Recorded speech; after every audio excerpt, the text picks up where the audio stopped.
이 역대기를 기록한 성경 저자는 하나님의 복을 받은 솔로몬 왕과 하나님의 언약 백성들이 얼마나 번성했는지를 오늘 본문에서 기록하고 있죠. 역대기 저자는 솔로몬의 영광을 기록하지만 열왕기 상하에서 보는 것처럼 솔로몬이 저지른 수많은 과오들에 대해서는 완전히 생략하고 있죠.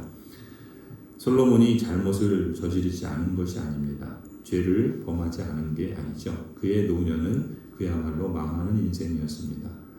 그럼에도 불구하고 역대기에서는 하나도 기록하지 않죠. 그것은 의도가 있기 때문에 그렇습니다. 이 역대기는 바벨론 포로를 경험한 그야말로 망한 공동체에게 다시금 하나님의 언약을 따라서 재건하기 위한 목적이 있었기 때문에 그렇습니다.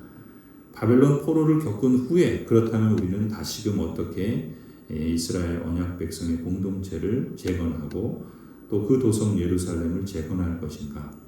예루살렘을 재건하는 공동체에게 메시아가 오시면 바로 이러한 영화가 다시 돌아올 수 있다. 이 메시지를, 이 소망을 심어주기 위해서 이러한 솔로몬의 영광을 그의 과오는 빼고 기록을 했던 것이죠. 오늘 본문을 보면 솔로몬 왕의 재산이나 지혜를 능가할 사람이 없다 기록합니다. 국가의 국고, 세금 수입은 말할 수 없을 정도로 많아지고 무역을 통한 국가 재정은 그야말로 해마다 천문학적인 숫자로 늘어났습니다. 사람이 부와 명예를 얻으면 그것을 과시하고 싶은 교만한 마음이 생기죠. 금으로 수백 개의 방패를 만들고 상아로 된 큰 보좌를 만들고 정금으로 입히고 온갖 그릇도 모두 정금으로 만들었습니다. 금이 얼마나 넘쳐났는지 20절을 보면 솔로몬 시대에는 은은 귀금속 축에도 끼지 못했다. 은을 귀히 여기지 않아 귀금속 축에도 들지 못했다 할 정도입니다. 27절에는 은이 돌처럼 흔해서 은보기를 그야말로 돌같이 여겼다 할 정도였다.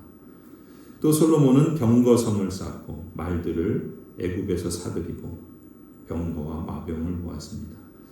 이러한 기록은 성경을 읽는 우리 언약 백성들에게 무슨 의미로 다가왔을까?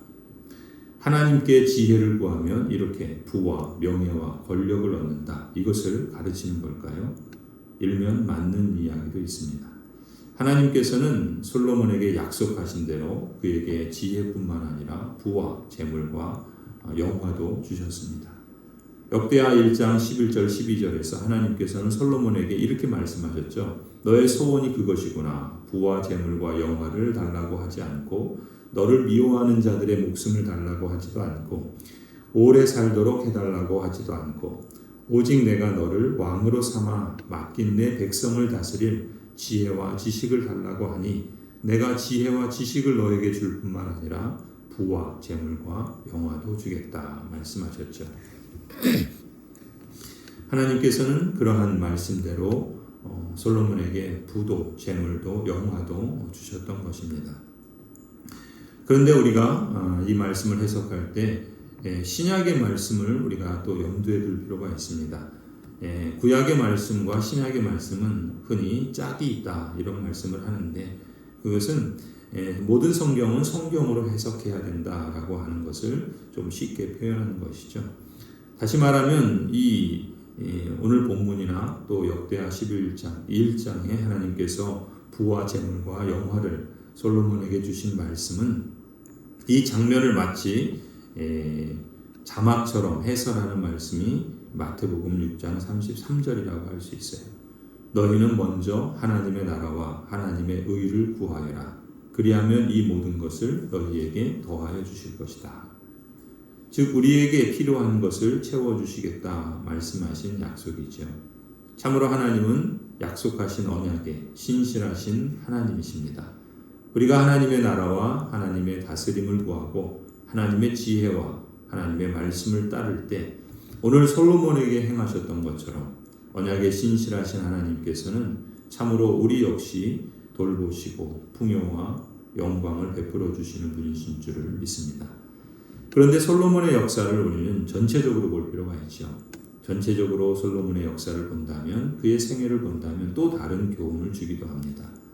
솔로몬의 인생 그래프를 그려본다면 하나님의 나라를 잘 세우도록 지혜를 구하는 것에서 그의 인생 그래프는 상향곡선을 그립니다. 솔로몬이 성전을 건축하고 감사의 제사를 드리는 대목에 이르러서는 가장 영광스러운 정점에 도달한다고 볼 수 있겠죠. 하지만 솔로몬이 부를 얻고 명예를 얻고 권력을 얻은 다음부터는 솔로몬의 인생 그래프는 그야말로 곤두박질 칩니다.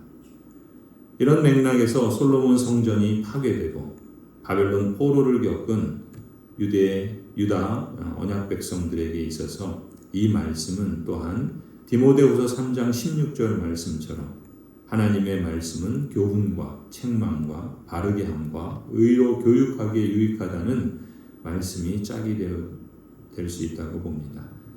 하나님께서 주신 축복은 자신을 치장하는 것이 아니라 하나님을 영화롭게 하는 데 사용될 때 더욱 빛을 발합니다. 솔로몬 자신도 노년에 가서야 이것을 깨달은 걸까요? 그가 기록했다고 믿는 전도서에서 이런 기록을 남깁니다. 전도서 5장 10절이죠. 돈을 좋아하는 사람은 돈이 아무리 많아도 만족하지 못하고 부를 좋아하는 사람은 아무리 많이 벌어도 만족하지 못하니 돈을 많이 버는 것도 헛되다. 재산이 많아지면 돈 쓰는 사람도 많아진다. 많은 재산도 임자에게는 다만 눈요기에 지나지 않으니 무슨 소용이 있는가. 적게 먹든지 많이 먹든지 막리를 하는 사람은 잠을 달게 자지만 배가 부른 부자는 잠을 편히 못 잔다. 나는 세상에서 한 가지 비참한 일을 보았다. 아끼던 재산이 그 임자에게 오히려 해를 끼치는 경우가 있다. 오늘 본문의 이 솔로몬 왕의 역사나 또 그 이후 유다의 역사를 읽는 우리는 과거의 역사를 통해서 오늘 우리가 취해야 할 이중적인 교훈을 상기해야 할 것입니다. 하나는 포로를 겪으며 모든 축복과 지위를 잃어버린 언약 백성들에게 인생이 추구해야 할 것이 무엇인가를 성찰하게 하지요. 그런 것처럼 그렇게 화려하고 풍족하고 부러움을 살 만한 것들이 보이는 것만큼 인생을 걸 만한 것들이 아니라는 것을 교훈합니다. 31절이 바로 이 점을 강조하고 있지요. 결국 솔로몬도 이 모든 화려함을 이 땅에 남겨두고 죽음을 맞이할 뿐입니다. 또 하나의 교훈은 본문을 기록한 이유는 솔로몬의 부귀와 지혜와 영광을 총체적으로 소개함으로써 하나님께서 그 약속을 어떻게 성취하셨는지를 보여줍니다. 솔로몬이 누렸던 부요함은 상상을 초월하죠. 그것은 하나님의 약속의 성취를 보여주는 것입니다. 예수 그리스도라고 하는 약속의 성취도 우리의 상상을 초월합니다. 그리고 그것을 우리는 일부를 알고 믿고 또 그것을 맛보고 있죠. 장차 그리스도의 재림을 통해서 완성될 하나님의 나라는 그야말로 상상 불가입니다. 분명한 것은 솔로몬의 영광도 이보다 더 좋을 수는 없을 것입니다. 솔로몬이 누린 모든 것으로 인해 높아지고 돋보이는 것은 하나님의 지혜를 드러낼 뿐입니다. 우리는 이 모든 복이 하나님으로부터 말미암았다는 것을 놓치지 말아야 합니다. 약속을 이루시는 하나님을 기억하고 우리는 하나님의 통치를 대신하며 하나님의 뜻을 전달하는 사명을 받은 자로서 그러한 삶의 여정 속에서 우리도 영광스럽고 책임있는 존재라는 사실을 늘 잊지 말아야 하겠습니다. 포로를 경험한 하나님의 언약 백성들이 재건해야 할 나라는 과거의 역사를 되풀이하는 것이 아니죠. 과거의 역사를 거울로 삼아서 말씀이 제시하는 길을 택해야 할 것입니다. 오늘 우리 개인의 삶과 또 우리 교회의 길에도 마찬가지라고 믿습니다. 믿음으로 예수 그리스도를 따르며 하나님 나라의 풍요와 영광을 소망하며 오늘 우리의 삶의 자리에서 앞으로 성취될 그 영광의 날에 잇대어서 바르게 살아가는 복된 하루가 되기를 간절히 축원합니다.